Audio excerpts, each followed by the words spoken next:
আসসালামু আলাইকুম প্রিয় শিক্ষার্থীরা, সবাইকে আইসিটি অ্যাসিস্ট্যান্ট পেজ থেকে স্বাগত। তোমরা সবাই জানো আমি তোমাদের জন্য আইসিটি বিষয়ে সবচেয়ে স্পেশাল ক্লাসগুলো নিয়ে থাকি।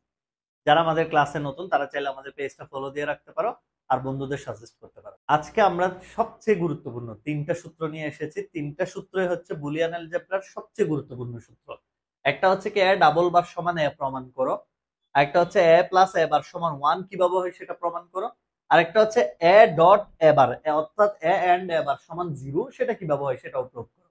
তাহলে দেখো এগুলো প্রমাণ একদম ইজি, আমরা এগুলো অনেকে মুখস্থ করি। যখনই বুলিয়ান অ্যালজেব্রা করি এই তিনটা সূত্র সবচেয়ে বেশি ব্যবহৃত হয়। কিভাবে আমরা এগুলোর প্রয়োগটা দেখবো একটু। দেখো এই যে এ ডাবল বার সমান এ, সেটা প্রথমেই দেখি। দেখো প্রথমে আমরা জানি বুলিয়ান ধ্রুবক হচ্ছে দুইটা। আমি যদি এ নিই, ইনপুট একবার এ নট আর একবার এ ডাবল বার, তাহলে বুলিয়ান ধ্রুবক হচ্ছে কয়টা? দুইটা, একটা জিরো আর একটা হলো কি ওয়ান। তাহলে প্রথমে এর মান জিরো বসাই। এর মান যখন জিরো বসাবো তাহলে এ বার সমান কত? এ বার হলো ওয়ান। তাহলে এর বার যদি ওয়ান হয়, এ বারের উপর আবার বার, তাহলে আবার কি? জিরো। তার মানে কি হলো? এর মান যা, এ ডাবল মানের মান তা। জিরো, এ বার মানে ওয়ান, এ ডাবল বার মানে আবার জিরো। তার মানে একটা জিনিস বুঝলাম, বুলিয়ান ধ্রুবক আরেকটা আছে। আরেকটা কি? জিরোর পরে কি আছে? ওয়ান। তাহলে এবারের মান, যদি এর মান আমি ওয়ান বসাই, এবারের মান কত? এবারের মান হচ্ছে জিরো।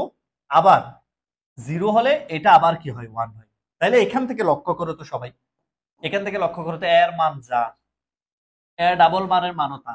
এখানেও জিরো, এখানেও জিরো, এটা ওয়ান, এটাও ওয়ান। তাইলে আমরা কি এখান থেকে বলতে পারি না এ সমান এ ডাবল বার একই কথা? ঠিক সেম। আসলে এই জিনিসটাকে আমরা শর্টকাট এভাবে করি, দুইটা কেটে দিলে আলটিমেটলি এ হয়, একই কথা। দুইটা বার কাটা গেলে যা, আর এর মানই তা। কথা কি বুঝতে পেরেছো? তাহলে আজকে থেকে মাথায় রাখবো, একটা বার হলে হয় বিপরীত, দুইটা বার হলে আবার প্লেন। এর মান যা আছে ওইটাই থাকবে। একটা সূত্র গেল। এবার দ্বিতীয় সূত্র আসে। দ্বিতীয় সূত্র তোমরা এক্সামে এভাবে প্রমাণ করে দেখাতে হবে, একবার জিরো দিয়ে একবার ওয়ান দিয়ে। কারণ বুলিয়ান ধ্রুবকই আছে দুইটা, একবার শূন্যের জন্য লিখতে হবে প্রমাণটা, আর একবার ওয়ানের জন্য। কেউ যদি দেখাও পরীক্ষার হলে এই যে এইভাবে দুইটা বার দিয়ে কেটে দিয়ে দেখাও, এটার নাম্বার পাবে না। এখানে নাম্বার দিবেন। এগুলো সূত্রের মধ্যে তুমি করতে পারো, ম্যাথ করার সময় তুমি করতে পারো, কিন্তু প্রমাণ পরীক্ষা আসলে তোমাকে এভাবে সুন্দর করে সত্য সারণী করে দেখাতে হবে। ঠিক আছে? এবার দেখেন পরের প্রশ্নটায় আসি। পরের প্রশ্নটা কি বলেছে? এ প্লাস এ বার সমান ওয়ান, এটা আমরা সবাই জানি। এর সাথে একটা নট যদি পজিটিভ আকারে থাকে তখন ওয়ান হয়। এটাও দেখো কিভাবে হয় স্যার। এ, এ নট, তারপরে এখানে আসলো ধরো এ এ বার, এটা সমান কত আসে দেখি। প্রথমে আমাকে বলো এর মান যদি আমি বুলিয়ান ধ্রুবক জিরো ধরি, ঠিক কিনা? এর মান জিরো ধরলাম, এ নট এর মান কত? ওয়ান। তাহলে এখানে কি দাঁড়ালো? জিরো যোগ এক বা জিরো আর এক, তাহলে ফলাফল কি? ওয়ান।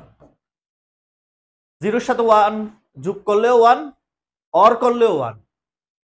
এবার যদি এর মান বুলিয়ান ধ্রুবক ওয়ান ধরি, এন অর্থ হচ্ছে কি? Zero.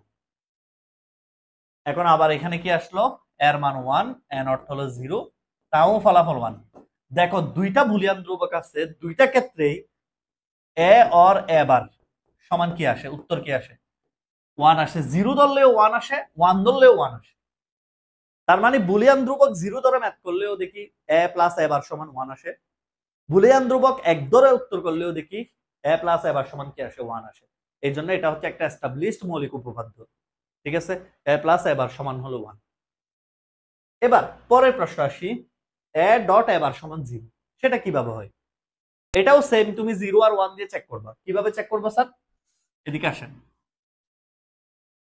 A, A dot, A dot, এই যে এবারে, ঠিক কিনা? তাহলে এর মান যদি তুমি কি বসাও, প্রথমে এর মান বসাও জিরো, এ নট হবে ওয়ান, তাহলে জিরো গুণ ওয়ান ফাইনালি হবে জিরো। আবার এর মান যদি আমি ওয়ান বসাই, এবার হলো কি? জিরো।